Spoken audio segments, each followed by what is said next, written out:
Welcome to me Chaitanya Priya's kitchen. ఈరోజు పంప్కిన్తో మరో Emmy and delicious dessert అయిన గుమ్మడికాయ హల్వాని ప్రిపేర్ చేసేద్దాం. నాకైతే గుమ్మడికాయతో ఎన్ని రెసిపీస్ చేసినా ఇంకా ఉంటూనే ఉన్నాయి అనిపిస్తూ ఉంటుంది.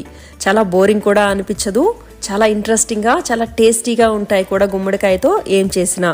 గుమ్మడికాయని ముందుగా గ్రేట్ చేసుకొని పక్కన పెట్టుకున్న తర్వాత ఒక పాన్లో కాస్తంత నెయ్యి వేసుకొని మన choice of dry fruits and నట్స్ని వేసుకోవాలి.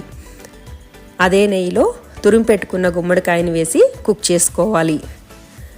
చాలామందికి లంచ్ ఆర్ డిన్నర్ తిన్న తర్వాత ఏదైనా డెజర్ట్ స్వీట్ని తినాలనే క్రేవింగ్ ఉంటుంది.